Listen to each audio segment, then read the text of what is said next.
So guys like ಮಾಡಿ share ಮಾಡಿ subscribe ಮಾಡ್ಕೊಳ್ಳಿ. ಹಾಗೆ ಕೆ ಸ್ಟುಡಿಯೋ ಕನ್ನಡ ಅಂತ ಡ್ರಾಮ್ ಮತ್ತೆ ವಾಟ್ಸ್ಆಪ್ ಚಾನಲ್ ಇದೆ, ಕಮೆಂಟ್ ಸೆಕ್ಷನ್ ಪಿನ್ ಮಾಡ್ತೀನಿ, ಜಾಯ್ನ್ ಆಗಿ.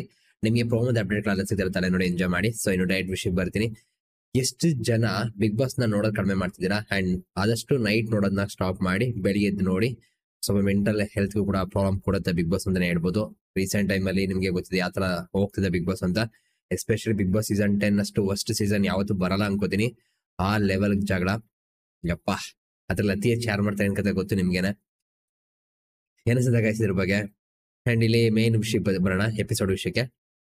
ನೆನ್ನೆ ಎಪಿಸೋಡ್ ಅಲ್ಲಿ ವರ್ಜ ಸಂತೋಷ್ ಅವರು ಮತ್ತೆ ಡ್ರೋಮ್ ಪ್ರತಾಪ್ ಮಾತಾಡ್ತಿರ್ತಾರೆ. ಸೊ ವರ್ಜ ಸಂತೋಷ್ ಒಂದು ಅಡ್ವೈಸ್ ಕೂಡ ಕೊಡ್ತಾ ಇರ್ತಾರೆ ಯಾರಿಗೆ, ಡ್ರೋಮ್ ಪ್ರತಾಪ್ಗೆ. ಕಾರಣ ಇಷ್ಟೇ, ಅದೊಂದು ಸ್ಟೇಜ್ ಸಿಕ್ಕಿರುತ್ತೆ ಅವ್ರನ್ನ ಪ್ರೂವ್ ಮಾಡ್ಕೊಳಕ್ಕೆ ಅಥವಾ ಅವ್ರು ಏನು ಅಂತ ಹೇಳೋದಿಕ್ಕೆ. ಅಂದ್ರೆ ಚರ್ಚೆ ಇತ್ತಲ್ಲ, ನಿಮ್ಗೆ ಗೊತ್ತಿಲ್ಲ, ನಾಮಿನೇಟ್ ಆಗುವಂತ ವಿಷಯ ಇತ್ತಲ್ಲ. ಸೊ ಅದ್ರ ಬಗ್ಗೆ ಸೊ ಏನು ಮಾತಾಡ್ದಂಗೆ ಸೈಲೆಂಟ್ ಆಗಿ ಒಪ್ಕೊಂಡ್ರು ಯಾರು, ಡ್ರೋಮ್ ಪ್ರತಾಪ್. ಸೊ ಅದ್ರ ಬಗ್ಗೆ ಸ್ವಲ್ಪ ಬುದ್ಧಿವಾದ ಹೇಳ್ತಿದ್ದಂಥದ್ದು ವರ್ತು ಸಂತೋಷ್ ಅವರು. ಅದು ರೈಟ್ ಅಂತ ಅನ್ಸುತ್ತೆ. ರೀಸೆಂಟ್ ಟೈಮ್ ಅಲ್ಲಿ ಡ್ರೋಮ್ ಪ್ರತಾಪ್ ಅವರು ಅಷ್ಟೊಂದು ಆಕ್ಟಿವ್ ಆಗಿ ಕಾಣಿಸ್ತಾ ಇಲ್ಲ.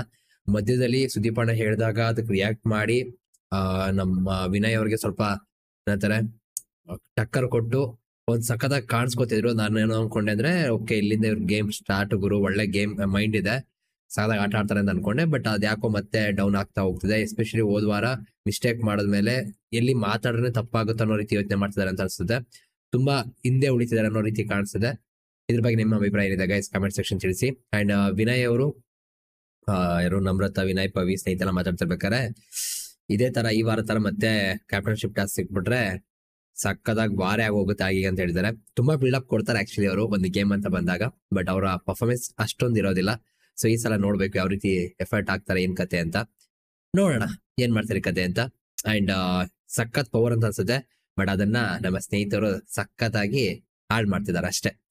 ಅಂಡ್ ವರ್ತೂರ್ ತನಿಷಾ, ಕಾರ್ತಿಕ್ ಮತ್ತೆ ಡ್ರೋಮ್ ಪ್ರತಾಪ್, ಸಂಗೀತ ಎಲ್ಲ ಮಾತಾಡ್ತಿದ್ದಾರೆ. ನಮ್ಮ ವರ್ತೂರ್ ಈ ವಾರ ಯಾರು ಹೋಗ್ತಾರೆ ಅಂತ ಗೊತ್ತು ಬಿಡಿ, ಕ್ಲಿಯರ್ ಆಗಿ ಅಂತ ಎಲ್ಲ ಹೇಳಿದ ಮಾತುಗಳು ಎಲ್ಲ ಮೈಂಡ್ ಸೆಟ್ ಗಳ ಎಷ್ಟು ಕ್ಯಾಲ್ಕುಲೇಷನ್ ಮಾಡ್ತಿದೆ ಅಂತ ಅರ್ಥ ಆಗ್ತಿತ್ತು. ಅಂಡ್ ಇದೆಲ್ಲ ಆದ್ಮೇಲೆ ನಮ್ಮ ಅಪ್ಪನ ಸಾಂಗು ಎಲ್ಲರೂ ಎಂಜಾಯ್ ಮಾಡ್ರು, ಖುಷಿಯಾಗಿದ್ರು. ಅಂಡ್ ಇದೆಲ್ಲ ಆದ್ಮೇಲೆ ಪವಿ ಅವ್ರು ಮತ್ತೆ ತನಿಷ್ ಅವ್ರಿಗೂ ಕೂಡ ಮಾತುಕತೆ ಆಗುತ್ತೆ. ಆ ಪವಿ ಅವ್ರಿಗೆ ಏನಾಗಿದೆ ಗೊತ್ತಿಲ್ಲ, ಒಂದ್ ವಿಷಯನ ಕ್ಲಿಯರ್ ಮಾಡ್ಬಿಟ್ಟು ಹೋದ್ರೆ ಮುಗ್ದೋಗುತ್ತೆ. ಅಂಡ್ ಅವ್ರಿಗೆ ಯಾರಿಷ್ಟ ಏನ್ ಕತೆ ಗೊತ್ತಲ್ಲ, ಕಾಟ್ಲೆ ಅಂತ ಅನಿಸ್ತು ನಂಗಂತೂ ಅವ್ರ ಮಾತುಗಳು ಕೇಳಿ. ಅಲ್ಲಿ ತನಿಷ್ ಅವರದ್ದು ತಪ್ಪು ಅಂತ ಹೇಳಕ್ ಆಗಲ್ಲ. ರೀಸನ್ ಏನಂದ್ರೆ ಅವ್ರು ಕೇಳ್ತಾ ಇದ್ರು, ಅದಕ್ಕೆ ಬಂದು ಒಂದು ರೆಸ್ಪಾನ್ಸ್ ಮಾಡ್ಬಿಟ್ಟು ಹೊರಟಾಗಿರೋ ಮುಗ್ದೋಗ್ತಿತ್ತು. ಸೆನ್ಸ್ಲೆಸ್ ಅದು ಇದು, ಅಯ್ಯೋ ಕರ್ಮ ಅಂತ ಅನಿಸ್ತು ನನಗಂತೂ. ಅಂಡ್ ಇದೆಲ್ಲ ಆದ್ಮೇಲೆ ಪಾಸಿಟಿವ್ ಅಂಡ್ ನೆಗೆಟಿವ್ ಅಂತ ಇದ್ ಬರುತ್ತೆ. ಸೊ ಅಲ್ಲಿ ಕೊಡ್ಬೇಕಾಗತ್ತೆ ಟಾಸ್ಕ್ ಅದು. ಸೊ ಅಲ್ಲಿ ಕಾರ್ತಿಕ್ ಅವರು ಪಾಸಿಟಿವ್ ನ ಮೈಕಲ್ ಕೊಡ್ತಾರೆ, ನೆಗೆಟಿವ್ ನ ವಿನಯ್ ಕೊಡ್ತಾರೆ. ನಮ್ರತಾ ಸಿರಿಮ್ಯಾಮ್ಗೆ ಪಾಸಿಟಿವ್, ಸಂಗೀತ ನೆಗೆಟಿವ್ ಅಂತ ಕೊಡ್ತಾರೆ ನಮ್ರತ ಅವರು. ಪವಿ ಅವರು ಸಿರಿಮ್ಯಾಮ್ಗೆ ಪಾಸಿಟಿವ್, ತನಿಷ್ ಅವ್ರಿಗೆ ನೆಗೆಟಿವ್ ಕೊಡ್ತಾರೆ. ಅದು ಕಂಟ್ರೋಲ್ ಮಾಡ್ತಾರೆ ಅಂತ, ಅದು ಅದೇ ವಿಷಯಕ್ಕೆ ಇಟ್ಕೊಂಡು ಏನ್ ಹೇಳ್ಬೇಕು ಗೊತ್ತಾಗ್ಲಿಲ್ಲ. ಅಂಡ್ ತನಿಷ್ ಅವರು ಹೊರತವ್ರಿಗೆ ಪಾಸಿಟಿವ್ ಅಂತ ಕೊಡ್ತಾರೆ ಅಂಡ್ ನೆಗೆಟಿವ್ ಅಂತ ಸ್ನೇಹಿತರು ಕೊಡ್ತಾರೆ. ಅಂಡ್ ಸ್ನೇಹಿತರು ಅವಿಗೆ ಪಾಸಿಟಿವ್ ಅಂತ ಕೊಡ್ತಾರೆ, ಸಂಗೀತ ನೆಗೆಟಿವ್ ಅಂತ ಕೊಡ್ತಾರೆ. ಮೈಕಲ್ ಅವರು ತುಕಾಲಿ ಅವ್ರಿಗೆ ಪಾಸಿಟಿವ್ ಅಂಡ್ ಮತ್ತೆ ಸಂಗೀತ ಅವ್ರು ನೆಗೆಟಿವ್ ಕೊಡ್ತಾರೆ. ತುಕಾಲಿ ಅವರು Karthik negative, Karthik positive and Siri ma'am ಅವ್ರಿಗೆ ನೆಗೆಟಿವ್ ಕೊಡ್ತಾರೆ. ಅಲ್ಲಿ ನೀವು ಅಬ್ಸರ್ವ್ ಮಾಡಿದ್ರೆ ಸಂಗೀತ ಅವ್ರದ್ದು ಒಂದು ರಿಯಾಕ್ಟ್ ಮಾಡ್ತಾರೆ, ಸ್ವಲ್ಪ ಬೇಗ ರಿಯಾಕ್ಟ್ ಮಾಡ್ತಾರೆ ಅಂತ ಅನ್ಸುತ್ತೆ. ಅಲ್ಲಿ ಕೊಡಕ್ ಹೋಗಿ ಸಿರಿ ಅವ್ರಿಗೆ ಇವ್ರು ಆಲ್ರೆಡಿ ತಮ್ಗೆ ಬರುತ್ತೆ ಅಂತ ಎಲ್ಲ ಡಿಸೈಡ್ ಮಾಡ್ಕೊಂಡಿರೋ ಅನ್ಸುತ್ತೆ. ಕಾಡ್ಲೆ ಸಂಗೀತ ಅನ್ಸುತ್ತೆ ಕೆಲವೊಂದ್ಸಲ. ಸಿರಿ ಮ್ಯಾಮ್ ಅವ್ರು ತಿರ್ಗಾ ನಮ್ರತ್ ಅವ್ರು ಪಾಸಿಟಿವ್ ಕೊಡ್ತಾರೆ, ತುಕಾಲಿ ಅವ್ರಿಗೆ ನೆಗೆಟಿವ್ ಕೊಡ್ತಾರೆ. ಅವಿ ಅವರು ಪಾಸಿಟಿವ್ ನ ವರ್ತೂರ್ ಅವ್ರು ಕೊಡ್ತಾರೆ, ಪವಿ ಅವ್ರಿಗೆ ನೆಗೆಟಿವ್ ಕೊಡ್ತಾರೆ. ಅಂಡ್ ಸಂಗೀತ ಅವರು ವಿನಯ್ ಕೊಡ್ಬೇಕಾರೆ ಒಂದ್ ಎಕ್ಸ್ಟ್ರಾ ವರ್ಡ್ ಗಳು ಕೂಡ ಬರುತ್ತೆ. ನಿಮ್ಗೆ ಕೇಳಿದೀರಾ, ನನಗದೆಲ್ಲ ಒಂದ್ ಕಡೆ ಅಷ್ಟೆಲ್ಲ ಬೇಕಾಗಿರ್ಲಿವೇನೋ. ಏನಾಗ್ಬಿಟ್ಟಿದೆ ಅಂದ್ರೆ ವಿನಯ್ ಅಂಡ್ ಯಾರು ಸಂಗೀತ ಇವ್ರಿಬ್ರು ಮಧ್ಯೆ ಏನೋ ಪ್ರಾಬ್ಲಮ್ ಇದೆ ಗುರು. ಆ ಪ್ರಾಬ್ಲಮ್ ಇಡೀ ಮನೆಯವ್ರಿಗೆಲ್ಲ ಸ್ಪ್ರೆಡ್ ಆಗ್ತಿದೆ ಅಷ್ಟೇ, ಇನ್ನೇನು ಇಲ್ಲ. ಬೇಕಾಗಿರಲ್ಲ, ಕೆಲವೊಂದು ವರ್ಡ್ಗಳೇ ಬೇಕಾಗಿರಲ್ಲ. ಅದಕ್ಕೆ ಇವ್ರು ಹೇಳೋದು, ಇವ್ರು ಹೇಳೋದು ಅಂತ ಅವ್ರು ಹೇಳೋದು, ಅವ್ರು ಹೇಳೋದು ಇವ್ರು ಹೇಳೋದು, ಇಷ್ಟೇ ಆಗ್ತಿರುವಂತದ್ದು. ಅಂಡ್ ಅವರು ಸಂಗೀತ ಅವರು ವಿನಯ್ಗೆ ನೆಗೆಟಿವ್ ಕೊಟ್ಟು ಕಾರ್ತಿಕ್ ಪಾಸಿಟಿವ್ ಕೊಡ್ತಾರೆ. ವರ್ತು ಸಂತೋಷ್ ವಿನಯ್ಗೆ ನೆಗೆಟಿವ್ ಕೊಟ್ಟು ಅದೇ ಬಾರೋ ಆಗಿ ಅಂತೆಲ್ಲ ಹೇಳ್ತಾರೆ ಅಂದ್ಬಿಟ್ಟು ಅದೊಂದು ಕೊಡ್ತಾರೆ, ಸರಿ ಮಾಡ್ಕೊಳ್ಳಿ ಅಂದ್ಬಿಟ್ಟು. ಕಾರ್ತಿಕ್ ಅವ್ರಿಗೆ ಪಾಸಿಟಿವ್ ಸಿಗುತ್ತೆ, ಸಾರಿ ಪ್ರತಾಪ್ ಅವ್ರಿಗೆ. ಅಂಡ್ ಇದೆಲ್ಲ ಆದ್ಮೇಲೆ ವಿನಯ್ ಅವರು ಪಾಸಿಟಿವ್ ನ ಯಾರಿಗೆ ವರ್ತು ಸಂತೋಷ್ ಅವ್ರು ಕೊಡ್ತಾರೆ ಅಂಡ್ ನೆಗೆಟಿವ್ ನ ಸಂಗೀತ ಕೊಡ್ತಾರೆ. ಇಲ್ಲಿ ಅಲ್ಲಿ ಏನ್ ಆಕ್ಷನ್ ಐತೋ ರಿಯಾಕ್ಷನ್ ಕೊಡ್ತಾರೆ ಅಂತ ಹೇಳ್ಬೋದು. ಅದೇನದು ನಾನ್ ಬೇರಾದ ನಿಮ್ ಬೀಜ ಅನ್ನುವಂಥದ್ದು. ಅದಕ್ಕೆ ಕೆಲವೊಂದು ಎಕ್ಸಾಂಪಲ್ ಕೂಡ ಕೊಡ್ತಾರೆ, ಯಾವಾಗ ಏನಾಯ್ತು ಏನ್ ಕತೆ ಅಂತ. ಸೊ ಇಲ್ಲಿ ಕೆಲವು ವಾದಗಳು ಕೂಡ ಬರುತ್ತೆ ಅಂಡ್ ಎಲ್ಲವೂ ಕೂಡ ತಿರ್ಗಾ ಕನೆಕ್ಟ್ ಆಗ್ತಿರುವಂತದ್ದು ಅದೇ ಬಡೆ ವಿಷಯ. ಸೊ ಇದಕ್ಕೆಲ್ಲ ಮೇನ್ ಕಾರಣ ಬಿಗ್ ಬಾಸ್ ಅಂಡ್ ಪವಿ ಅಂತ ಅನ್ಕೋತೀನಿ. ಹೆಂಗೋ ಅವ್ರಿಬ್ರು ಸರಿಯಾಗಿರಪ್ಪ, ಯಾರು ಸಂಗೀತ ಮತ್ತೆ ವಿನಯ್ ಆಲ್ಮೋಸ್ಟ್ ಅಂಡರ್ಸ್ಟ್ಯಾಂಡಿಂಗ್ ಇತ್ತು ಚೆನ್ನಾಗಿ ಇವಾಗ ನೋಡೋದಕ್ಕೆ. ಅದನ್ನು ಕೂಡ್ಸಿ ಹಾಳು ಮಾಡಿ ತಿರ್ಗಾ ಅವ್ರು ಜಗಳ ಮಾಡೋ ರೀತಿ ಮಾಡ್ಕೊಂಡ್ರು. ಇವಾಗ ವಿನಯ್ ಅವರು ಅದೇ ಬಳೆ ವಿಷಯ ಇಟ್ಕೊಂಡು ಮತ್ತೆ ಸ್ವಲ್ಪ ಹೊರಗಡೆ ಅವ್ರ ಹೆಂಡತಿ ಅವ್ರ ಫ್ಯಾಮಿಲಿಗೆ ಎಫೆಕ್ಟ್ ಆಗಿದೆ, ಅದಕ್ಕೆ ಇವರೇ ಕಾರಣ ಅನ್ನೋ ರೀತಿ ದ್ವೇಷ ಕೂಡ ಮಾಡ್ತಾ ಇದಾರೆ ಅಂತ ಅನ್ಸುತ್ತೆ. ಚೆನ್ನಾಗಿಲ್ಲ ನೋಡೋದಕ್ಕೆ, ಅದು ಅಷ್ಟೇ. ಏನ್ ಮಾಡೋಣ ಹೇಳಿ. ಕಾಟ್ಲೆ ಅದಾದ್ಮೇಲೆ ಸಂಗೀತ ಅವ್ರ ರಿಯಾಕ್ಷನ್ಗಳು ಅಷ್ಟೇನೆ, ಆ ವಿನಯ್ ಹೆಂಗ್ ಕೊಡ್ತಾರೆ ಅದಕ್ಕೆ ಹಂಗೆ ಇರುತ್ತೆ. ಇವ್ರಿಬ್ರು ಇರ್ಲಿಲ್ಲ ಅಂದ್ರೆ ಈ ಸೀಸನ್ ಹೆಂಗಿರ್ತಿತ್ತು ಗೈಸ್? ನಿಮ್ಮ ಒಪಿನಿಯನ್ ಇದೆ ಕಮೆಂಟ್ ಸೆಕ್ಷನ್ ಹೇಳಿ, ಹಾನೆಸ್ಟ್ ಆಗಿ ಹೇಳಿ, ಓಕೆನಾ? ಅಂಡ್ ಇದೆಲ್ಲ ಆದ್ಮೇಲೆ ಹೈಯೆಸ್ಟ್ ವರ್ತು ಸಂತೋಷ್ ಬರುತ್ತೆ. ಡ್ರೋನ್ ಪ್ರತಾಪ್ ಅವ್ರ ಸ್ನೇಹಿತರು ನೆಗೆಟಿವ್ ಕೊಡ್ತಾರೆ, ಪಾಸಿಟಿವ್ ನ ವರ್ತು ಸಂತೋಷ್ ಕೊಡ್ತಾರೆ. ಇಲ್ಲೇ ಗೊತ್ತಾಗುತ್ತೆ ಸ್ನೇಹಿತರ ಮೇಲೆ ಅಂದ್ರೆ ಅವಾಗ ಆಗಿದ್ದು ಇನ್ನೂ ಇಟ್ಕೊಂಡಿದ್ದಾರೆ ಡ್ರೋನ್ ಪ್ರತಾಪ್ ಅಂತ. ಅಂಡ್ ಇಲ್ಲಿ ಹೈಯೆಸ್ಟ್ ಓಟು ವರ್ತು ಸಂತೋಷ ಬರುತ್ತೆ, ನೆಗೆಟಿವ್ ಸಂಗೀತ ಅವ್ರಿಗೆ ಬರುತ್ತೆ. ಅಂಡ್ ಮಧ್ಯೆ ಒಂದು ಮೈಕ್ ಕಾಡ್ಲೇನಪ್ಪ ಅಂದ್ರೆ ಯಾರು ನನ್ನ ಬಾಯನ್ ಕದ್ ಬಿಟ್ಟಿದ್ದಾರೆ ಅಂತ ಕೂಡ ಮಾತಾಡ್ತಿರ್ತಾರೆ. ಅಂಡ್ ಇದೆಲ್ಲ ಆಗುತ್ತೆ. ಅಂಡ್ ಟೀಮ್ ಲೀಡರ್ಸ್ ಕೂಡ ಸೆಲೆಕ್ಟ್ ಆಗ್ತಾರೆ, ವರ್ತೂರ್ ಅಂಡ್ ಸಂಗೀತ. ಬಿಕಾಸ್ ವರ್ತೂರ್ ಅವ್ರಿಗೆ ಸಿಕ್ಕಾಪಟ್ಟೆ ಪಾಸಿಟಿವ್ ಬರುತ್ತೆ, ಸಂಗೀತ ಅವ್ರಿಗೆ ನೆಗೆಟಿವ್ ಬರುತ್ತೆ. ಅಂಡ್ ಇದೆಲ್ಲ ಮುಗಿಯುತ್ತೆ. ಆಮೇಲೆ ಇದೆಲ್ಲ ಆದ್ಮೇಲೆ ಬಿಗ್ ಬಾಸ್ ಕಡೆ ಒಂದು ವಿಷಯ ಬರುತ್ತೆ, ದೈಹಿಕವಾಗಿ ಮತ್ತೆ ಮಾನಸಿಕವಾಗಿ ಇಬ್ರು ಸ್ಟ್ರಾಂಗ್ ಇರೋದು ಡಿವೈಡ್ ಆಗ್ಬೇಕು ಅಂತ ಬರುತ್ತೆ. ಇದನ್ನ ಯಾರಕ್ಕೆ ಕೊಡ್ತಾರೆ ಅಂದ್ರೆ ನಮ್ಮ ಸ್ನೇಹಿತರಿಗೆ. ಅದೇನೋ ಅಂತಲ್ಲ, ಮಂಗನ್ ಕೈಲಿ ಮಾಣಿಕ್ಯ ಕೊಟ್ಟಂಗೆ. ಸೊ ಅದೇ ರೀತಿ ಆಗಿದೆ. ಈ ಸ್ನೇಹಿತರು ಕೊಟ್ಟಿರೋದು ಕ್ಯಾಪ್ಟನ್ಶಿಪ್ ಮತ್ತೆ ಅಧಿಕಾರಗಳನ್ನ ಎಲ್ಲಾನು ಹಾಳು ಮಾಡಿರ್ತಿರೋ ಅಂತ ನೋಡ್ರೆ ಬೇಜಾರಾಗುತ್ತೆ. ಅಂಡ್ ವಿನಯ್ ಕೂಡ ಅಲ್ಲಿ ಒಪಿನಿಯನ್ ಹೇಳ್ಬೇಕಾದ್ರೆ ನಾನು ವರ್ತು ಸಂತೋಷ್ ಅವ್ರ ಜೊತೆ ಆಡಕ್ ಇಷ್ಟಪಡ್ತೀನಿ ಅಂತ ಹೇಳ್ತಾರೆ. ಸೊ ಅವ್ರು ಅಂಡರ್ಸ್ಟ್ಯಾಂಡ್ ಮಾಡ್ಕೊಳ್ಳೋದಕ್ಕೆ ಎಲ್ಲದಕ್ಕೂ ಟ್ರೈ ಮಾಡ್ತಾರೆ ಅಂತ ಅನ್ಸ್ತು, ನಂಗೆ ಒಳ್ಳೆ ಮೂವ್ ಅಂತ ಅನಿಸ್ತು. ಅಂಡ್ ಮೈಕಲ್ ಕೂಡ ಅವ್ರ ವಿರುದ್ಧ ಆಡ್ಬೇಕು ಅಂತ ಅನ್ಕೋತಾರೆ. ಸೊ ಅದು ಕೂಡ ಗ್ರೇಟ್ ಮೂವ್ ಅಂತ ಅನ್ಕೋತೀನಿ. ಅಂಡ್ ತುಂಬಾ ಜೆನ್ಯೂನ್ ಆಗಿತ್ತು ಅದು. ಅಂಡ್ ಇದೆಲ್ಲ ಆದ್ಮೇಲೆ ನಮ್ಮ ಅಧಿಕಾರ ಕೊಟ್ಟಿರೋ ನಮ್ಮ ಸ್ನೇಹಿತರಿಗೆ ಒಂದು ಕ್ಲಿಯರ್ ಆಗಿ ತಗೋಬೈತೇನೋ, ಅವರೇ ಒಂದು ಒಪಿನಿಯನ್ ಕ್ರಿಯೇಟ್ ಮಾಡ್ಕೊಂಡು ನೋಡಿದಾರೆ, ಇಷ್ಟು ದಿನ ನೋಡಿದಾರೆ ಯಾವ ಟೀಮ್ ಏನಾಗ್ತಿದೆ, ಅಂಡರ್ಸ್ಟ್ಯಾಂಡಿಂಗ್ ಆಗಿಲ್ಲ. ಸೊ ಅವ್ರೆಲ್ಲರೂ ಮಿಕ್ಸ್ ಮಾಡಿ ಒಂದು ಸ್ಟ್ರಾಂಗ್ ಟೀಮ್ ನ ಬಿಲ್ಡ್ ಮಾಡಬಹುದಾಗಿತ್ತು. ಈಗ ವಿನಯ್ ಒಂದ್ ಟೀಮ್ ಇದಾರೆ ಅಂದ್ರೆ ನಮ್ರತ್ ಇನ್ನೊಂದು ಟೀಮು, ಕಾರ್ತಿಕ್ ಒಂದ್ ಟೀಮ್ ಇದಾರೆ ಅಂದ್ರೆ ಸಂಗೀತ ಇನ್ನೊಂದು ಟೀಮು. ಈ ತರ ಎಲ್ಲ ಮಾಡಿದ್ರೆ ಐ ಥಿಂಕ್ ಈ ಗೇಮ್ ಇನ್ನ ಡಿಫ್ರೆಂಟ್ ಲೆವೆಲ್ ಇರ್ತಾ ಇತ್ತು. ಅದರಲ್ಲೂ ಕೂಡ ವಿನಯ್ ಅಂಡ್ ಸಂಗೀತ ಇವರಿಬ್ರು ಒಂದೇ ಟೀಮ್ ಇದ್ಬಿಟ್ರಂತೂ ಇನ್ನ ಸಕ್ಕದಾಗಿರುತ್ತೆ. ಸ್ವಲ್ಪ ಬೇರೆ ಆಗುವಂತ ವಿಷಯಗಳೆಲ್ಲ ಆಗೋದಿಲ್ಲ ಅನ್ನೋದು ನನ್ನ ಅಭಿಪ್ರಾಯ ಆಗಿತ್ತು. ಆದ್ರೆ ಅದನ್ನ ಯಾವ್ದನ್ನೂ ಮಾಡದಂತೆ ಒಪಿನಿಯನ್ ಕೇಳಕ್ ಸ್ಟಾರ್ಟ್ ಮಾಡ್ತಾರೆ. ಅಲ್ಲಿ ನನಗೆ ಒಂದು ವಿಷಯ ಇಷ್ಟ ಆಗ್ದಿರೋದೇನಂದ್ರೆ, ಇವರು ಎಲ್ಲರ ಹತ್ರ ಕ್ವಶನ್ ಮಾಡ್ಕೊ ಬರ್ಬೇಕಾದ್ರೆ ಕೇಳ್ತಿರ್ತಾರೆ. ಅಲ್ಲಿ ಟೀಮ್ ಲೀಡರ್ ಜೊತೆ ಮಾತಾಡೋ ಜೊತೆಗೆ ನಮ್ರತ್ ಜೊತೆ ಮಾತಾಡ್ತಿರ್ಬೇಕಾದ್ರೆ ಒಂದು ವಿಷಯ ಬರುತ್ತೆ, ನಿಮ್ಗೂ ಕೂಡ ಅಬ್ಸರ್ವ್ ಮಾಡಿದ್ರೆ ಅನ್ಸುತ್ತೆ. ನಮ್ರತ್ ಅವ್ರು ಹೇಳ್ತಾರೆ ಅವಿ ನಮ್ಮ ಟೀಮ್ಗೆ ಬೇಡ ಅನ್ನೋಂಥದ್ದನ್ನ. ಸೊ ಅಲ್ಲಿ ತುಕಲಿರು ಕೂಡ ಕೆಲವು ವರ್ಡ್ಗಳು ಬರುತ್ತೆ. ಬಟ್ ಇದನ್ನ ಕನ್ಸಿಡರ್ ಮಾಡಿದ್ರು ಅಂತ ಅನ್ಸುತ್ತೆ ನನ್ನ ಪ್ರಕಾರ. ಸೊ ಇದರಿಂದನೇ ಅಷ್ಟೆಲ್ಲ ಎಫೆಕ್ಟ್ ಆಯ್ತಾ ಏನೋ ಕತೆ ಗೊತ್ತಿಲ್ಲ. ಬಟ್ ಇದು ಕೂಡ ಅಲ್ಲಿ ಮ್ಯಾಟರ್ ಆಯ್ತು ತುಂಬಾ. ನನಗಂತೂ ಅದು ಸ್ವಲ್ಪ ಕೂಡ ಇಷ್ಟ ಆಗ್ಲಿಲ್ಲ. ಅಂಡ್ ತಿರ್ಗಾ ಟೀಮ್ ಡಿವೈಡ್ ಮಾಡ್ಬೇಕಾದ್ರೆ ಸ್ನೇಹಿತರು ಹೇಳೋ ಪ್ರಕಾರ ಪವಿ ಅವ್ರೇನೋ ಸಂಗೀತ ಅವ್ರಿಗೆ ಇಷ್ಟ ಇಲ್ಲ ಆಗಿ ಅಂತೇನೋ ಹೇಳಕ್ ಸ್ಟಾರ್ಟ್ ಮಾಡಿದ್ರು. ಆಮೇಲೆ ಪವಿ ಕೂಡ ಹೇಳಿಲ್ಲ ಅಂದ್ರು. ಕಾಟ್ಲೆ ಸ್ನೇಹಿತು ಏನೋ ಮಾಡಕ್ಕೋ ಏನೇನೋ ಮಾಡ್ತವ್ರೆ, ಅದು ಎಲ್ಲಿವರೆಗೂ ವರ್ಕೌಟ್ ಆಗುತ್ತೆ ಅಂತ ಗೊತ್ತಿಲ್ಲ. ಅದು ವರ್ತೂರ್ ಸಂತೋಷ್ ಅವರು ಡ್ರೋನ್ ಪ್ರತಾಪ್ ವಿಷಯ ಬಂದಾಗಲೂ ಅದು ಕೂಡ ಆಯ್ತು. ಅವ್ರು ಹೇಳಿದ್ದು 4 ಸ್ಟ್ರಾಂಗ್ ಕಂಡೀಷನ್ ಅಂತ ಹೇಳ್ತಲ್ಲ ಅವ್ರ ಬಗ್ಗೆ ಹೇಳಿದ್ದು. ಬಟ್ ಇಲ್ಲಿ ವರ್ತು ಸಂತೋಷ್ ಅಂತ ಬೇರೆ ಹೇಳಿದ್ರು ಡ್ರೋನ್ ಪ್ರತಾಪ್ ವಿಷಯ ತಗೊಂಡು. ಅದು ಚೆನ್ನಾಗಿರ್ಲಿಲ್ಲ. ಅಲ್ಲೂ ಕೂಡ ಒಂದು ಒಳ್ಳೆ ಡಿಸಿಷನ್ ಅಂತ ನಂಗಂತೂ ಅನಿಸ್ತಿಲ್ಲ. ಇದೆಲ್ಲ ಆದ್ಮೇಲೆ ಮೈಕಲ್ನ ಮತ್ತೆ ಅವಿ ಅಂತ ಬಂದಾಗ, ಮೈಕಲ್ನ ವರ್ತು ಸಂತೋಷ್ ಅವ್ರಿಗೆ ಟೀಮ್ಗೆ ಹಾಕ್ತಾರೆ, ಅವಿನ ಸಂಗೀತಕ್ಕೆ ಹಾಕ್ದಾಗ ಸಂಗೀತ ಅವ್ರದ್ದು ವಾಯ್ಸ್ ರೈಸ್ ಬರುತ್ತೆ, ಕ್ವಶನ್ಗಳು ಬರುತ್ತೆ. ಬಿಕಾಸ್ ಆಲ್ರೆಡಿ ವೀಕ್ ತರನೇ ಕಾಣಿಸ್ತಿದೆ ಅಲ್ಲಿ. ಸೊ ಅಲ್ಲಿ ತುಂಬಾ ಜನ ಇರೋದ್ರಿಂದ ತುಕಾಲ್ ಇದಾರೆ, ವರ್ತು ಸಂತೋಷ್ ಇದಾರೆ, ಇವರು ನಮ್ಮ ವಿನಯ್ ಅವ್ರು ಇದಾರೆ. ಇವರೆಲ್ಲ ಇರ್ಬೇಕಾದ್ರೆ ಅಟ್ಲೀಸ್ಟ್ ಮೈಕಲ್ ಆ ಕಡೆ ಹೋಗಿ ಅವಿ ಕಡೆ ಬಂದಿದ್ರೆ ತುಂಬಾ ಚೆನ್ನಾಗಿರ್ತಿತ್ತೇನೋ ಅಂತ ನಂಗೂ ಅನಿಸ್ತು. ಬಟ್ ಸ್ನೇಹಿತರು ನಂದೇ ನಿರ್ಧಾರ, ನಂದೇ ಮೇನ್ ಗೈ, ನಾನೇ ದೊಡ್ಡಿದು ಅಂತ ಅವರೇ ತಗೊಂಡ್ರು. ಫೈನಲ್ ಆಡಿಷನ್ ಫೈನಲ್ ಅಂತ ಕೂಡ ಡಿಸೈಡ್ ಮಾಡ್ರು. ಬಟ್ ಅಲ್ಲಿ ತುಂಬಾ ಮಾತುಕತೆ ಕೂಡ ಬಂತು. ಬಟ್ ನನಗಂತೂ ಅದರಲ್ಲಿ ಏನಂತಾರೆ ಸರಿ ಅಂತ ಅನ್ಸಿದ್ದು ಇವ್ರ ಟೀಮ್ದೆ, ಯಾರು ಸಂಗೀತ ಅವ್ರ ಟೀಮ್ದೆ. ಕಾರಣ ಇಷ್ಟೇ, ವೀಕ್ ಆಗಿ ಕಾಣಿಸ್ತಿದೆ ಅಲ್ಲಿ. ಮೊದಲೇ ತನಿಷನ್ ಕೂಡ 8 ಆಗಿದೆ. ಸೊ ಹಾಗಾಗಿ ತುಂಬಾ ವಿಷಯಗಳು ಮ್ಯಾಟರ್ ಆಗುತ್ತೆ. ಸೊ ಅದನ್ನ ಸ್ವಲ್ಪ ನೆನಪಲ್ಲಿ ಇಟ್ಕೊಂಡ್ರೆ ಚೆನ್ನಾಗಿರ್ತಿತ್ತೇನೋ ಅಂತ ಅನ್ಸುತ್ತೆ. ಅದನ್ನ ಬಿಟ್ಟು ಇನ್ನೊಂದು ವಿಷಯ ಏನಪ್ಪಾ ಅಂದ್ರೆ ಮೈಕಲ್ಗೂ ಕೂಡ ವರ್ತು ಸಂತೋಷ್ ಜೊತೆ ಆಡೋಕೆ ಇಷ್ಟ ಆಯ್ತು. ಸೊ ಬಿಡೋಣ ಪಾಡಿಗೆ. ಅಂಡ್ ಅವ್ರ ಜೊತೆ ಟೀಮ್ ಜೊತೆ ಮಾತಾಡ್ತಿರ್ತಾರೆ. ಅಂಡ್ ಕಾರ್ತಿಕ್ ಸಂಗೀತ ತನಿಷಾ ಮಾತಾಡ್ತಿರ್ಬೇಕಾದ್ರು ಕೂಡ ಇಲ್ಲಿ ನಂಗೆ ಒಂದ್ ವಿಷಯ ಅರ್ಥ ಆಗಿದ್ದೇನೆ ಅಂದ್ರೆ, ಇದು ಮಾತಾಡ್ತಿರ್ತಾರೆ, ನಾಮಿನೇಟ್ ಮಾಡಿರ್ತಾರಲ್ಲ, ಯಾರನ್ನ ಸೇವ್ ಮಾಡ್ಕೊಂಡ್ರೆ ಅವ್ರಿಗೆ ಒಂದು ಟೀಮ್ ಇದ್ದಾರೆ, ಯಾರನ್ನ ನಾಮಿನೇಟ್ ಮಾಡ್ರೆ ಅವ್ರಿಗೆ ಇನ್ನೊಂದು ಟೀಮ್ ಇದ್ದಾರೆ. ಸೊ ಎಲ್ಲೋ ಒಂದ್ ಕಡೆ ಇಲ್ಲಿ ಕ್ಲಿಯರ್ ಆಗಿ ಅರ್ಥ ಆಗ್ತಿರೋದೇನಂದ್ರೆ, ನಮ್ಮ ಸ್ನೇಹಿತರು ತುಂಬಾ ಕ್ಲಿಯರ್ ಆಗಿ ಫೇವರಿಸಮ್ ಮಾಡ್ತಾ ಇದ್ದಾರೆ ಅನ್ನೋದು ತುಂಬಾ ಚೆನ್ನಾಗಿ ಕಾಣಿಸ್ತಾ ಇದೆ. ಏನ್ ಹೇಳ್ಬೇಕೋ ಗೊತ್ತಿಲ್ಲ. ಅಂಡ್ ಸಂಗೀತ ಕೂಡ ಟೀಮ್ ಜೊತೆ ಮಾತಾಡ್ತಿರ್ತಾರೆ. ಅಂಡ್ ಟಾಸ್ಕ್ ಕೂಡ ಬರುತ್ತೆ, 2 ಟೀಮ್ಗಳು ಡಿವೈಡ್ ಆಗುತ್ತೆ. ಅಲ್ಲಿ ನಮ್ಮ ಸ್ನೇಹಿತರೇ ಮೇನ್ ಪಾತ್ರ ಅಂತ ನೆನ್ಕೋತೀನಿ. ಎಲ್ಲಾರು ಕೂಡ ಪಾತ್ರದಿಂದ ಹೊರಗಡೆ ಬರದಂತೆ ನೋಡ್ಕೊಳ್ಳುವಂಥದ್ದು ತುಂಬಾ ಮುಖ್ಯವಾದ ಕೆಲಸ, ಅದು ಸ್ನೇಹಿತರದು.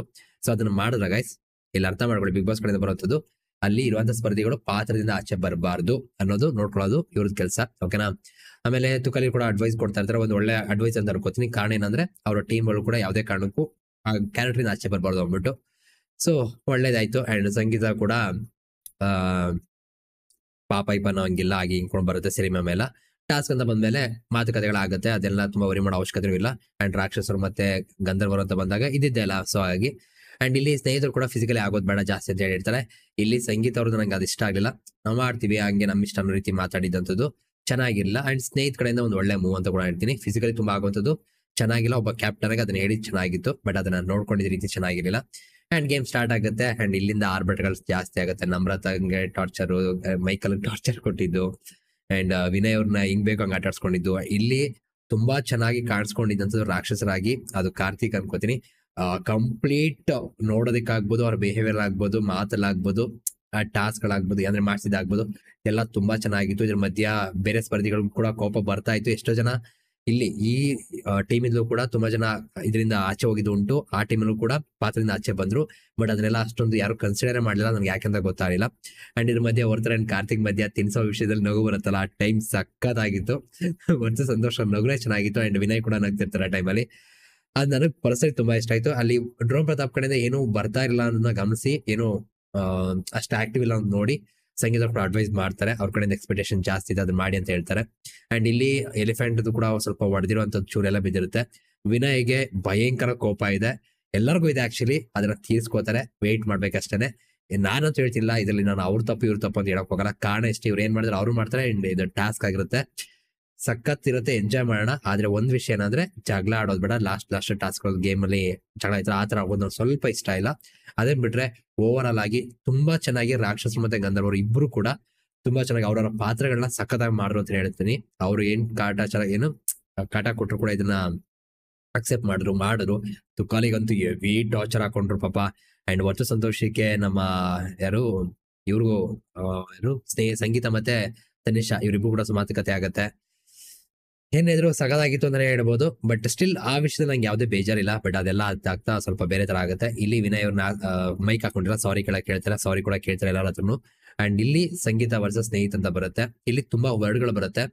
ಭಿಕ್ಷೆ, ಚೇಡ, ಏನದು ಹಿಂದಿನ ವಾರ ಹೋಗ್ಬೇಕಾದ್ರು ನೀನೇ ಮಾತಾಡ್ತೀಯ ಅನ್ನೋ ರೀತಿ ಮಾತಾಡಿದಂಥದ್ದು, ಅಲ್ಲೂ ಬಕೆಟ್ ಹಿಡಿತಿ ಇಲ್ಲೂ ಬಕೆಟ್ ಹಿಡಿತಿ ಅನ್ನೋಂಥದ್ದು. ಇದರಲ್ಲಿ ಕೆಲವು ವರ್ಡ್ಗಳನ್ನ ಓಕೆ ಅಕ್ಸೆಪ್ಟ್ ಮಾಡೋಣ. ಅಂಡ್ ಸಂಗೀತ ಕೂಡ ಹೇಳಿದ್ದೇನಂದ್ರೆ ನಾನು ಬೇಕು ಅಂತ ಮಾಡಿದ್ದು ಕೇಳ್ಸಕ್ಕೆ. ಇವ್ರು ಮಾತಾಡ್ತಿರ್ಬೇಕಾರೆ ವಿನಯ್ ಅಂಡ್ ನಮ್ರತಂಗೆ ಸಿಕ್ಕಾಬಿಡಿದಾಗ್ತಿದ್ದು. ಅವ್ರು ಬೇಕು ಅಂತ ಮಾಡ್ಲಿ ಬೇಡ ಅಂತ ಮಾಡ್ಲಿ ಸೆಕೆಂಡ್ ವಿಷಯ. ಆದ್ರೆ ಕೆಲವು ವಿಷಯಗಳ ಅವಶ್ಯಕತೆ ಇರಲಿಲ್ಲ. ಭಿಕ್ಷೆ ಅದು ತಪ್ಪು. ಅಲ್ಲಿ ಏನು ಭಿಕ್ಷೆ ಅನ್ನೋದಿದೆ ಅದೆಲ್ಲ ಪಾರ್ಟ್ ಆಫ್ ದ ಗೇಮ್ ಆಗಿರುತ್ತೆ. ಇವ್ರು ಏನ್ ಭಿಕ್ಷೆ ಯಾರು ಕೊಟ್ಟಿಲ್ಲ, ಓಕೆನಾ. ಸೊ ಸಂಗೀತ ಕೆಲವು ವರ್ಡ್ಗಳನ್ನ ಯೂಸ್ ಮಾಡ್ಬೇಕಾದ್ರೆ ತುಂಬಾ ಹಿಡಿತವಾಗಿ ಮಾತಾಡ್ಬೇಕಾಗತ್ತೆ. ಇಷ್ಟ ಬಂದಾಗ ಮಾತಾಡಿದ್ರೆ ಅದು ಚೆನ್ನಾಗಿರಲ್ಲ. ಅಂಡ್ ಈ ವರ್ಡ್ ಪಕ್ಕ ಈ ವಾರ ಕಿಚ್ಚನ ಪಂಚಾಯತಿಲಿ ಬಂದೇ ಬರುತ್ತೆ, ಬರ್ದಿಟ್ಕೊಳ್ಳಿ. ನನಗೂ ಕೂಡ ಭಿಕ್ಷೆ ಅಂತ ಹೇಳಿದ್ದಾರೆ, ಇಷ್ಟ ಆಗಿಲ್ಲ. ನಿಮ್ಗೊಂದು ವಿಷಯ ಹೇಳ್ತೀನಿ, ಯಾರನ್ನ ಸೇವ್ ಮಾಡ್ಬೇಕು, ಯಾವ ಯಾರನ್ನ ಕಳಿಸ್ಬೇಕು, ಏನ್ ಕಥೆ ಇದೆಲ್ಲ ಬಿಗ್ ಬಾಸ್ ಆಲ್ರೆಡಿ ರೆಡಿ ಮಾಡ್ಕೋತಾರೆ. ಹೆಂಗ್ ಬೇಕು ಹಂಗ ಆಟ ಆಡಿಸ್ತಾರೆ, ಅಷ್ಟೇ ಸತ್ಯ. ಬಟ್ ಇಲ್ಲಿ ಆ ವರ್ಡ್ ತುಂಬಾ ದೊಡ್ಡದಾಗಿ ಕಾಣಿಸ್ತಾ ಇತ್ತು, ಭಿಕ್ಷೆ ಅನ್ನುವಂಥದ್ದು. ನೋಡ. ಅಂಡ್ ಹೋದ್ವಾರ ಅವ್ರ ಪರ್ಫಾರ್ಮೆನ್ಸ್ ಚೆನ್ನಾಗಿತ್ತು, ಓಕೆನಾ. ಚೇಡ ಅಂದಿದ್ರಲ್ಲಿ ಅಂಡ್ ಬಕೆಟ್ ಅಂದಿದ್ರ ರೀತಿಲಿ ನಂಗೇನೋ ಅಷ್ಟು ಮೇಜರ್ ಆಗ್ಲಿಲ್ಲ. ಅಂಡ್ ಹಿಂದಿನ ವಾರ ಹೋಗ್ಬೇಕಾಗಿತ್ತು, ಅಕ್ಸೆಪ್ಟ್ ಮಾಡೋಣ ಅಷ್ಟೇ. ಬಟ್ ಆ ಭಿಕ್ಷೆ ಅನ್ನೋದು ಚೆನ್ನಾಗಿರಲ್ಲ ಸಂಗೀತ ಅವ್ರ ಕಡೆಯಿಂದ ಅಂತ ಅನಿಸ್ತು. ನಿಮ್ಗೆ ಹೇಗಿಸ್ತದೆ ಗೈಸ್? ಅಂಡ್ ಇದೆಲ್ಲ ಆದ್ಮೇಲೆ ಟಾಸ್ಕ್ ಕಂಪ್ಲೀಟ್ ಆಗುತ್ತೆ, ಅಂದ್ರೆ ಲೈಕ್ ಅವ್ರ ಪಾತ್ರದಿಂದ ಆಚೆ ಬರ್ಬೋದು ಅಂತ ಬರುತ್ತೆ. ತುಕಾಲಿ ಸಿಕ್ಕಾಪಟ್ಟೆ ಕೋಪ ಮಾಡ್ಕೊಂಡಿರ್ತಾರೆ. ವಿನಯ್ ಕೂಡ ನಮ್ದು ಟರ್ನ್ ಬರುತ್ತೆ, ನಾನು ತಡ್ಕೊಂಡೇನು ನನ್ಕಿಂತ ಅಂತೆಲ್ಲ ಮಾತಾಡ್ತಿರ್ತಾರೆ. ಸೊ ಹಾಗೆ ನಾನಂತೂ ಸಿಕ್ಕಾಪಟ್ಟೆ ವೇಟ್ ಮಾಡ್ತಾ ಇದ್ದೀನಿ ವಿನಯ್ ಅವ್ರ ಕಡೆಯಿಂದ ಯಾವ್ಯಾವ ತರ ಆಟಗಳು ಬರ್ಬೋದು ಅಂತ. ನೋಡೋಣ ಏನಾಗುತ್ತೆ ಏನ್ ಕತೆ ಅಂತ, ಓಕೆನಾ. ಸೊ ಇಂಟ್ರೆಸ್ಟಿಂಗ್ ಅಂತೂ ಪಕ್ಕಾ ಇದ್ದೇ ಇರುತ್ತೆ. ಅಂಡ್ ಇದೆಲ್ಲ ಆದ್ಮೇಲೆ ನಮ್ಮ ಟಾಸ್ಕ್ ಕೂಡ ಶುರು ಆಗುತ್ತೆ. ಅವಿ ಹೋಗಿ ಮಲ್ಕೊಂಡು ಇಟ್ಕೊಂಡು ಕೂತಿರ್ತಾರೆ. ಅಂಡ್ ಇಲ್ಲಿ Karthik versus Vinay and Sangeetha versus Namratha heavy physically ಹೋಗ್ತಾರೆ. ಎಲ್ಲರದು ತಪ್ಪಿದೆ, 4 ಜನದ್ದು ತಪ್ಪಿದೆ, ಓಕೆನಾ. ಅಲ್ಲಿ ವಿನಯ್ ಅವ್ರದ್ದು ಸ್ವಲ್ಪ ಜಾಸ್ತಿ ಆಯ್ತು, ಈ ಕಡೆ ಸಂಗೀತ ಜಾಸ್ತಿ ಆಯ್ತು. ಸೊ ನಿಜವಾಗ್ಲೂ ವರ್ಸ್ಟ್ ಬಿಹೇವಿಯರ್ ಅಂತ ಹೇಳ್ತೀನಿ. ಇಷ್ಟು ಕಚ್ಚರವಾಗಿ ಬಿಹೇವ್ ಮಾಡ್ತಾರೆ, ಇಷ್ಟೊಂದು ಪರ್ಸನಲ್ ಆಗಿ ಆಡ್ತಾರೆ ಅಂತ ನಾನು ದೇವರನ್ನ ಅನ್ಕೊಂಡಿರ್ಲಿಲ್ಲ. ಅವ್ರು ಏನೋ ಸ್ಟ್ರಾಂಗ್ ಇದೀವಿ, ಏನೋ ಹೊಡೆದ್ಬಿಡ್ತೀವಿ, ಏನೋ ತಳ್ಬಿಡ್ತೀವಿ, ಏನೋ ಮಾಡ್ಬಿಡ್ಬೋದು ಅನ್ನೋ ರೀತಿ ಎಲ್ಲ ಇದೆ. ಅದನ್ನ ನೋಡ್ರೆ ಇವ್ರೆಲ್ಲ ಏನ್ ಗುರು ಅಂತ ಅನ್ಸುತ್ತೆ. ಹೆವಿ ಫಿಸಿಕಲಿ ಅಂತ ಅನಿಸ್ತು ನನಗಂತೂ. ಅಂಡ್ ಇಲ್ಲಿ ತನಿಷ್ ಅವರ ಕೆಲವು ಮಾತುಗಳು ಬರ್ತಾ ಇದ್ದಂಥದ್ದು ನನಗೆ ತುಂಬಾ ಖುಷಿ ಆಯ್ತು. ಅವ್ರು ಹೇಳ್ತಾ ಇದ್ದಂದ್ರೆ ಅಲ್ಲಿ ವಿನಯ್ ಕೂಡ ಲಾಸ್ಟ್ ಬಂದು ಮಾತಾಡ್ತಾರೆ, ಯಾಕಂಗೆ ಹೇಳ್ಬಿಡಿ ಹಂಗೆ ಬಿಡಿ ನಮ್ಮ ಹತ್ರ ಅಂತ. ಬಟ್ ತನಿಷ್ ಅವರು ತುಂಬಾ ಆನ್ ದ ಪಾಯಿಂಟ್ ಇದ್ರು. ಎಲ್ಲರಿಗೂ ಕೂಡ ಏಟ್ ಆಗುತ್ತೆ ನೋಡಿ ಕ್ಯಾಪ್ಟನ್ ಅಂತಾನೆ ಮೆನ್ಷನ್ ಮಾಡ್ತಾರೋ. ಆದ್ರೆ ಇಲ್ಲಿ ನಮ್ಮ ದೇವ್ರು, ದೊಡ್ಡ ದೇವ್ರು ಸಂಗಬುಲ್ಲಾ ಅಂತಾನೆ ಬಿರುದು ತಗೊಂಡಿರುವಂತಹ ಸ್ನೇಹಿತರು ಏನು ಮಾಡಿಲ್ಲ ಅವರು. ಸೀರಿಯಸ್ಲಿ ನಾನು ದೇವ್ರನ್ನ ಎಕ್ಸ್ಪೆಕ್ಟ್ ಮಾಡಿರಲಿಲ್ಲ ಆ ವ್ಯಕ್ತಿಯಿಂದ ಈ ತರ ಕಳಪೆ ಆಟನ. ಒಂದು ಒಳ್ಳೆ ಚಾನ್ಸ್ ತನ್ನ ತಾನು ಪ್ರೂವ್ ಮಾಡ್ಕೊಳಕ್ಕೆ ಇದಕ್ಕಿಂತ ಒಳ್ಳೆ ಚಾನ್ಸ್ ನಮ್ಮ ಅಪ್ಪನ ಸಿಗಲ್ಲ ಅವರು. ಒಂದು ರೈಟ್ ಡಿಸಿಷನ್ ತಗೊಂಡಿದ್ರೆ ಮನಸ್ಸು ಮಾತು ಕೇಳಿದ್ರೆ ಮುಗ್ದೋಗ್ತಿತ್ತು. ಯಾರಿಗೋ ಬಕೆಟ್ ಹಿಡಿತಿರುವಂತದ್ದು, ಯಾರಿಗೋ ಚಮಚ ಆಗಿರುವಂತದ್ದು, ಯಾರ್ದೋ ಇನ್ಫ್ಲೂಯೆನ್ಸ್ ಆಗ್ತಿರುವಂಥದ್ದು, ಯಾರಿಗೋ ಫೇವರ್ ಮಾಡ್ತಿರುವಂಥದ್ದು ನಾಟ್ ಓಕೆ ಅಂತ ಅನ್ಕೋತೀನಿ.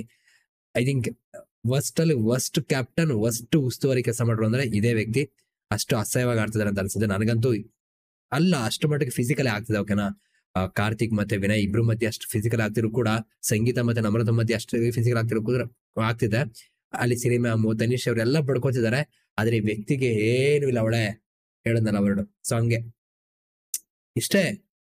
ಏನ್ ಮಾಡ್ತವನೆ ಗುರು, ಯಪ್ಪಾ ನನಗ್ ಗೊತ್ತು ಏನ್ ಮಾಡ್ಬೇಕು ಅಂತ. ಬೇರೆ ಡೈಲಾಗ್ಗಳಲ್ಲಿ ಖರಾಬ್ ಉಸ್ತುವಾರಿ. ಅಂಡ್ ಈ ವಾರ ಈ ವ್ಯಕ್ತಿಗೆ ಹೆವಿ ಕ್ಲಾಸ್ ಇರುತ್ತೆ. ಅಂಡ್ ಈ ವಾರ ಹೆಂಗಾರು ಮಾಡಿ ಈ ವ್ಯಕ್ತಿನ ಕಳ್ಸ್ಬಿಟ್ರೆ ತುಂಬಾ ಖುಷಿ ಆಗತ್ತೆ ಅನ್ಕೋತೀನಿ. ಖರಾಬ್ ಕೆಲಸ ಮಾಡ್ದ ವ್ಯಕ್ತಿ. ಬಿಕಾಸ್ ಆ ಲೆವೆಲ್ ಫಿಸಿಕಲ್ ಆಗ್ತದೆ. ಏನು ಒಂದು ಆಕ್ಷನ್ ಇಲ್ಲ, ಒಂದು ಕ್ಯಾಪ್ಟನ್ ಆಗಿ ಒಂದ್ ಮಾತಿಲ್ಲ, ಅಥವಾ ಒಂದು ಉಸ್ತುವಾರಿ ಮಾಡಿ ಕೂಡ ಒಂದ್ ಮಾತಿಲ್ಲ. ಏನೋಪ್ಪ, ಈ ತರ ಆಗ್ಬಿಟ್ರೆ ಕಷ್ಟ ಅಂತ ಅನ್ಸುತ್ತೆ. ನೋಡುವ. ಅಂಡ್ ಇದ್ರ ಮಧ್ಯೆ ನಮ್ ತುಕಾಲಿಯವರು ಸುಮ್ನೆ ಇರದಂತೆ ಹೋಗ್ಬಿಟ್ಟು ತನಿಷಾಗ್ ಮಾತಾಡಕ್ ಹೋಗ್ತಾರೆ. ತನಿಷಾ ಮತ್ತೆ ಸಂಗೀತ ಹಾಕೊಂಡು ತಿರ್ಗಾ ರುಬ್ತಾರೆ. ಅಂಡ್ ಆ ವ್ಯಕ್ತಿ ಕೂಡ ಅದೇ ರೀತಿ ರಿಯಾಕ್ಷನ್ ಮಾಡ್ತಾರೆ. ಬಟ್ ತುಕಾಲಿ ತಪ್ಪು ಮಾಡಿದ್ರು, ಅಲ್ಲಿ ಹೋಗೋ ಅವಶ್ಯಕತೆ ಇಲ್ಲ. ಅಲ್ಲಿ ರೈಟ್ ಇತ್ತು ಪಾಯಿಂಟ್. ಬಿಕಾಸ್ ಆ ಸ್ನೇಹಿತ ಇದಾನಲ್ಲಪ್ಪ ವ್ಯಕ್ತಿ, ಆ ವ್ಯಕ್ತಿ ಅಷ್ಟೇ ಖರಾಬ್ ಆಗಿ ಬೇಚಾರ್ ಮಾಡೋ ರೀತಿನೇ ಡಿಸಿಷನ್ ತಗೋತಿದ್ದಾನೆ. ಅದೇನಾಗುತ್ತೋ ಗೊತ್ತಿಲ್ಲ. ಯಾವಾಗಲೂ ನಂಗೆ ಬೇರೆ ತರ ಮಾತಾಡಕ್ ಇಷ್ಟ ಇಲ್ಲ, ಬಟ್ ಆ ವ್ಯಕ್ತಿ ಬಿಹೇವಿಯರ್ ನೋಡ್ರೆ ಹಾಗೆ ಅನ್ಸಿದೆ. ಆಮೇಲೆ ಅದೊಂದು ಏನೋ ಒಂಥರ ಅಮಾಯಕನ ತರ ಸ್ಮೈಲು, ಬೇಜಾರಾಗುತ್ತೆ ಆಕ್ಚುಲಿ ನಂಗೆ ಆ ಟೈಮ್ ನೋಡಿದಾಗ. ಸೊ ಯಾಕೆ ಹಿಂಗ್ ಮಾಡಿದೆ ಅಂತ. ಬಟ್ ಟಾಸ್ಕ್ ನೋಡಿದಾಗ ಈ ವ್ಯಕ್ತಿಯಿಂದ ಅದ ಇನ್ನ ಎಕ್ಸ್ಟ್ರೀಮ್ ಲೆವೆಲ್ ಹೋಗ್ತಾ ಇತ್ತು. ಕಂಟ್ರೋಲ್ ಮಾಡ್ಬೋದಾಗಿತ್ತು, ಹೋಗಿ ನಿಂತ್ಕೊಂಡು ಬಿಡಿಸ್ಬೋದಾಗಿತ್ತು, ಏನು ಮಾಡ್ಲಿಲ್ಲ. ಏನನ್ಸುತ್ತೆ ಹೇಳಿ ಗೈಸ್. ಎಪಿಸೋಡ್ ರಿವ್ಯೂ ಆಯ್ತು. ಸಿಗೋಣ ಮತ್ತೆ. Thank you guys, love you guys, bye.